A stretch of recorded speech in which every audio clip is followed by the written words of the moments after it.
Welcome to the 217th installment of Ear to the Ground, the Land Stewardship Project's podcast on family farming, sustainable agriculture, local food systems, and local democracy. I'm Brian DeVore, editor of the Land Stewardship Letter. This is the fifth installment in our continuing series on Our Minnesota Future, an exciting initiative the Land Stewardship Project helped launch. The guiding principle of Our Minnesota Future is that regular people and organizations representing the interests of these people need a stronger voice in our government. We need elected leaders who commit to govern alongside us and who work with us in deep partnership to create the changes we envision for the people and the land. Besides LSP, 21 people's organizations are part of this coalition, including faith and environmental groups, organizations that work in communities of color and immigrant communities, as well as labor unions and progressive organizations. LSP members from various parts of the state, representing a variety of backgrounds, have been taking part in this initiative. One of those members, Sylvia Luetmer, grew up on a farm near Alexandria in west central Minnesota, and for years worked as a nurse. Sylvia, who's in her late 50s, has long been convinced that local agricultural systems involving small and moderate-sized farmers can create a way for human health, food, and farming to come together and create vibrant rural communities. Her husband, Joe, worked for Kraft Foods for many years, an experience that gave them a first-hand look at the quote-unquote other side of the food system.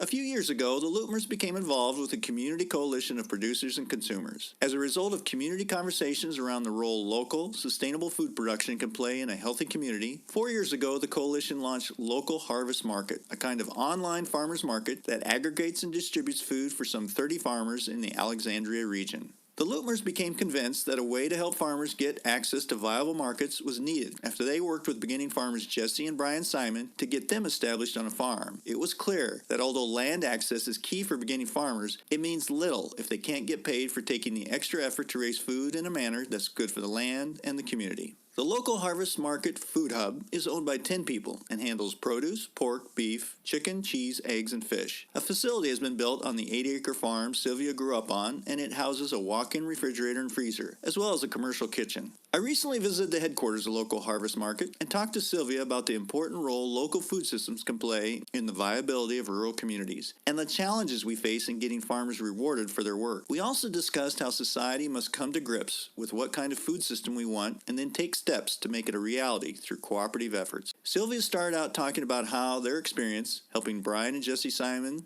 led to the establishment of the Local Harvest Market Food Hub. That project of trying to create land access for young farmers was part of the impetus for the food hub in a roundabout way, because we decided that we wanted to buy a farm and put some young farmers on a farm, which we did. We met Brian and Jesse at a Sustainable Farming Association meeting, and then began to look for land in the area that they wanted to be in. And we actually were able to find a great farm, and it took us 5 years to transition that farm to them, and now they are the proud owners of Lakeside Prairie Farm, and it's a wonderful place. When we started that process, we realized that marketing was really difficult.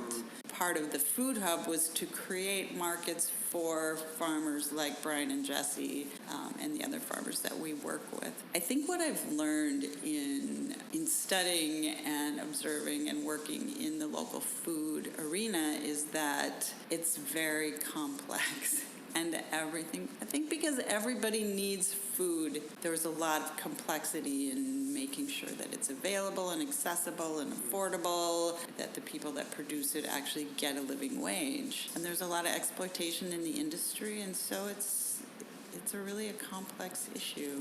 With the globalization in the food system, there's a lot of exploitation that happens on the producer side globally, and we now have to compete with that. And so our young and beginning farmers are in constant competition with low-cost food created with exploitation of labor in other parts of the world. The USDA numbers say that since 1999, the imports of fruits and vegetables have almost doubled. That's what we have to compete with. But I see that as a huge national security issue. If we're going to continue depending on the rest of the world to feed us because labor can be exploited somewhere else, we may find ourselves in a real problem. sometime soon. And I think politically we're seeing volatility in trade makes us really vulnerable. And so I really feel like working on our food sovereignty is really, really important. And I don't know how fast that will happen, but that's what I see as a major challenge going forward. Some people would say, well, so what, that these local farmers can't compete on that scale, but you obviously feel, yeah, it is a big so what, to support these farmers and to make it so they can have a viable living and they're supplying these markets is good for them, but it's also good for the community kind of thing. Can you talk a little bit about that? That it sounds like, you grew up in this area and you see this as very valuable. Sounds like for this area, and we could see things like this replicated in other communities, but that sounds like it's a very important, you're thinking about it globally, but also just on the community level. When I grew up on this road, there were 4 farms and 4 families lived on them, and they all made a living on these farms. So that has drastically changed. And so I think if you look at it, maybe not globally, but if you look at it from the larger food system standpoint and rural economics, being able to use the resources that we have available to us in farmland to grow our own food also can help to solve some of the rural economic problems that we're seeing. I think that that's a big part of the solution to the rural economic woes. I know several of the small towns around have lost their grocery stores. They've lost their hardware stores. They've lost their schools, have to consolidate because there's not enough kids in the countryside to keep a school open. Those people are still around, but now they've all gone to the city. Well, then that creates urban issues for competition for housing and competition for jobs. I see agriculture as its own resource. We don't have to build a plant to employ people out here. We just have to let them grow food, and the soil is the plant. It's already there. If we take care of it and we use it, it's about more than just the price of the potato or whatever it is, or the beef. It's a larger system that we have to actually take into account. The biggest barrier and the most important thing we can do for our producers is to create a level playing field. I think it's really important to recognize that that's a very time-sensitive issue because the small farms are aging out, and those farmers have put in their time. They have farmed for years, and when it's time for them to sell their farm, if they don't have a family member that's going to take it over, they need to sell their farm because that's their retirement. So if we don't create ways for other people to take over those farms, they will basically go and consolidate into a bigger farm. And what happens then is either they sell off the home site or they get rid of the old home site, and then there's nowhere for a small farmer to live anymore. And the economic challenges to rebuilding the farm site are huge. That's one thing that we find in trying to match up young farmers that we know with land that we know is finding the right kind of land that actually still has a viable home site with usable outbuildings, and that's really problematic. And so every year we lose more and more small farms that consolidate into bigger farms. And so it is a really time-sensitive issue, and we can't just wait around. We have to really be on it. I think farmers do what they're incented to do, just like anybody else. So if we really just have to come to grips in our society with what kind of a food system we really want and what we're willing to do to get that, because I think it's definitely possible. But we're going to have to support our farmers in ways that we haven't been doing financially, with technical assistance. If we want them to comply with the Food Modernization and Safety Act, then we really have to help them do that, or they won't be able to, and we'll lose the small farmers that we have. So I think it's a political will thing.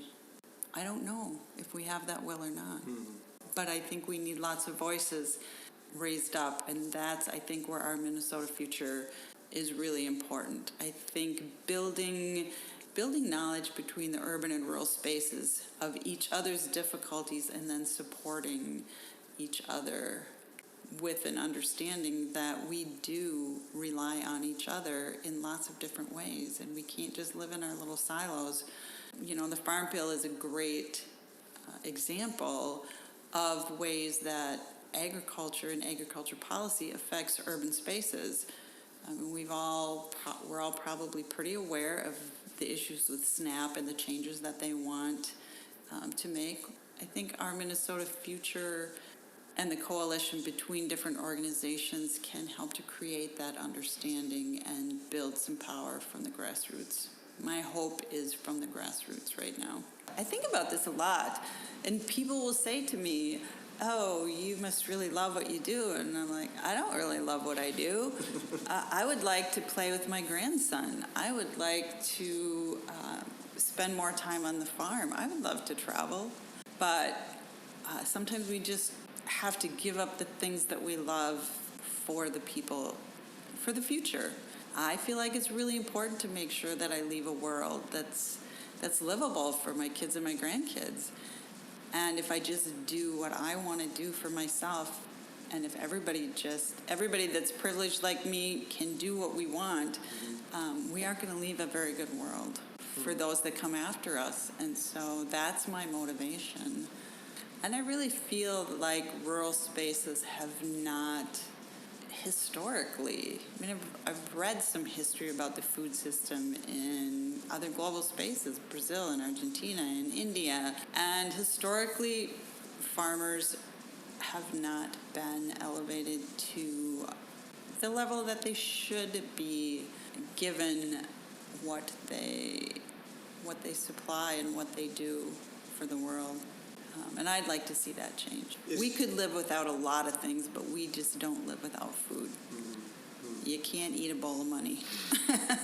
Have you had some conversations or interactions with policymakers or people like that kind of make you feel, oh, maybe there's hope?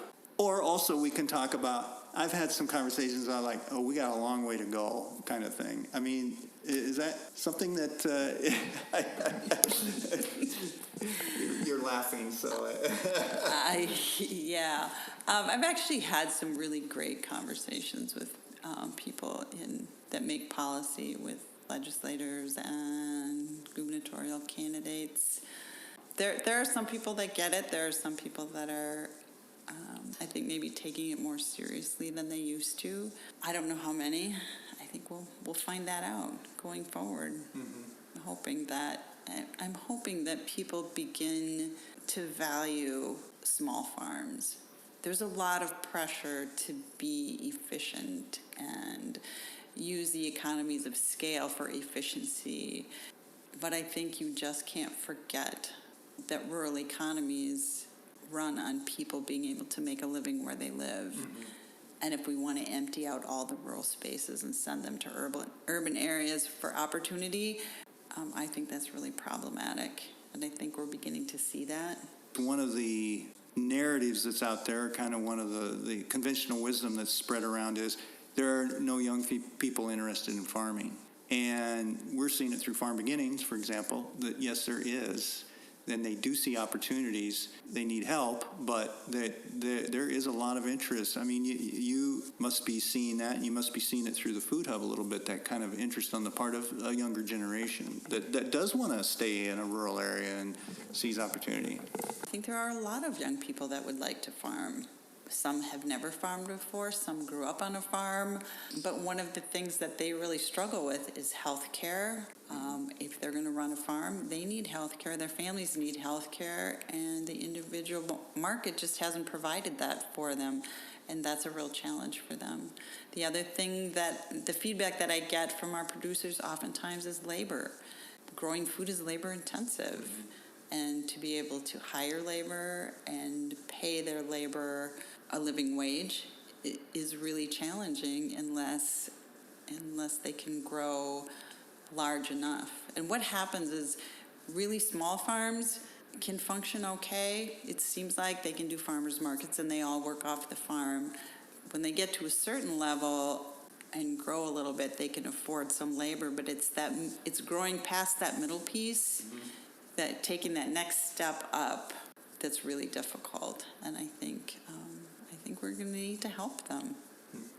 Yeah, I think the idea of developing more cooperative farms that are developed to be more democratic and to deal with some of the different needs that you need to survive. Like, you need a marketer, you need communication skills, you need transportation, you need somebody who can fix machinery. There's all kinds of needs. And I was thinking about this the other day and thinking that really farms used to be very cooperative. We were cooperative with our neighbors. Families used to have 3 or 4 different farms in one area, and they all basically farmed together and helped each other out, and that doesn't happen so much now. Yeah. And so I think that if we create more cooperative farms where young people can support each other through the trials and tribulations of raising families and sending your parents off and all of those things, that we will be able to help them survive better. And there are some movements in the country working on that now, and I'm really interested in that. I think the idea about small farms being, or people that support small farms just wanting to go back to this nostalgic time, that's not realistic. And most of us that work and think about these things know that that's not realistic, but that doesn't mean we can't find ways to support the growth of small farms and the success of small farms, which is really good for everybody.